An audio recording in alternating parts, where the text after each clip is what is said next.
نبدأ كورس جديد. لسه البداية، أنا أول واحد جاي. ربنا يوفقنا إن شاء الله. إحنا كنا غيرنا واحد، فدلوقتي هيجيلنا دكتور جديد غير الدكتور اللي إحنا كنا معاه أول مرة. ربنا يوفقنا إن شاء الله.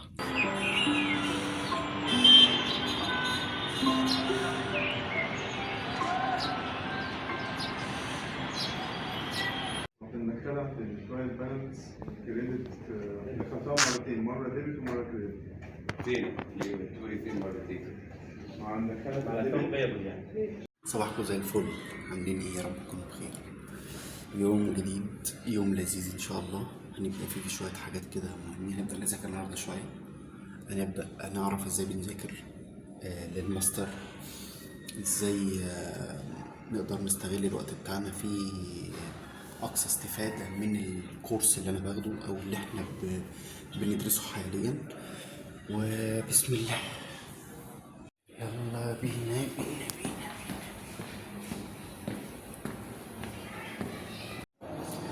تبدأ بقى واحدة واحدة كده، نقعد في مكان هادي ورايق وجميل. نبدأ نشغل الريكوردز.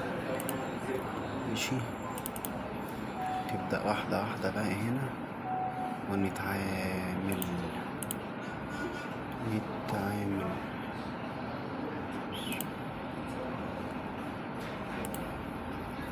ونبدأ. بسم الله، نسمع الريكورد مع الشغل بتاعنا اللي هنا. نبدأ واحدة واحدة.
مفيش بيزنس في الدنيا الا انك انت لازم تهتم بالاكاونتنج، لان زي ما قال وارن بافيت، الماني ده اللانجوج بتاع البيزنس. هو ده اساس البيزنس، هو ده اللغه بتاعت البيزنس.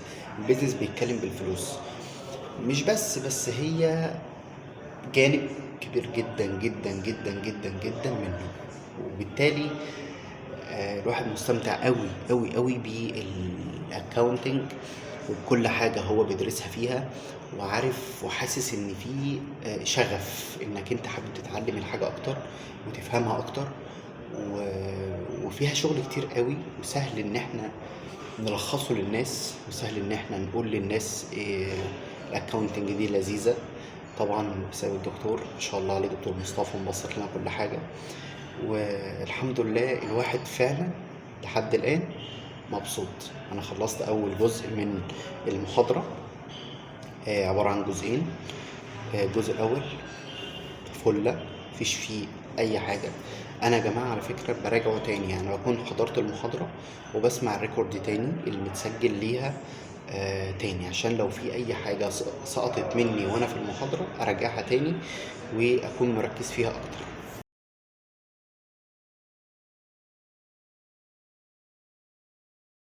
ازيكم عاملين ايه؟ خلصنا المحاضرة وكانت محاضرة جميلة. دكتور جديد مختلف عن اللي فات. زي ما قلت لكم احنا الدكتور اللي فات ما كانش احسن حاجه في الماستر، وخصوصا ان ماده الاكاونتنت، وخصوصا ماده الاكاونتنت ماده مش كتير يعرفها، مهمه جدا جدا جدا ومحتاجينها في حياتنا اليوميه غير البيزنس. فالدكتور الاولاني كان بيشرح الحاجه زي ما يكون كل اللي قدامه محاسبين. الناس كتير قوي ما كانتش فاهمه ده، و... وللاسف يعني للاسف الشديد حطيناه في موقف محرج. مش عارف، حسيت انا اتضايقت ليه ان احنا قلنا لا مش عايزين ده، اللي هو حسيت فيها كسرة كده شوية ليه. في نفس الوقت ما كانش قدامنا حل تاني غير ده، ان احنا لازم ولا بد ان احنا نعدي ده ماستر يا جماعة، وفي الاخر في بروجكت كبير بنعمله، ولازم تكون فاهم كل مادة احنا بندرسها كويس، علشان ده MBA مش حاجة بسيطة خالص يعني. اول محاضرة كان الدنيا بسيطة ولذيذة، والبيزكس كلها احنا خدناها، وفي اول محاضرة بيزكس كاملة، دفتر الاستاذ بقى ومش عارف ايه وحاجات كده غريبة، وايرادات والمصروفات والفيلم ده كله. بس اتبسطنا يعني. عايز اقولك الناس خارجة من المحاضرة حاسة ان في فرق شاسع بينه وبين الدكتور اللي قبل كده. حد ما شاء الله قوي جدا جدا جدا جدا ومتمرس وعارف هو بيشرح ايه، وقعد فهم الناس كويس قبل ما يبدأ. حد فعلا واخد TOT والدنيا مقصرة معاه جدا وفاهم كويس هو بيعمل ايه. ربنا يوفقنا بس في اللي جاي. وده كان حاجة بسيطة جدا عن أول محاضرة. بين كل محاضرة والتانية هنزل فيديو كامل عن طريقة المذاكرة كمان، يعني ازاي الواحد بيذاكر كمان في الماستر، علشان يا جماعة مذاكرة الماستر مختلفة عن مذاكرة أي حاجة تانية قبل كده. يعني لو انت في امتحانات في الكلية مختلف عن الماستر تماما. الماستر احنا نظامنا بنمتحن كل شهر ونص امتحان، يعني كل شهر ونص في امتحان. فهو المذاكرة لازم تكون محاضرة، يعني بتذاكر المحاضرة على طول، مش انك ما تستناش. وخصوصا ان انت كل اسبوع بيبقى في محاضرة، فالدنيا مش هتكون الطف حاجة لو انت ركنت الحاجة. فيفضل ان هي تتعمل على طول دايركتلي في المحاضرة اللي انت بتاخدها.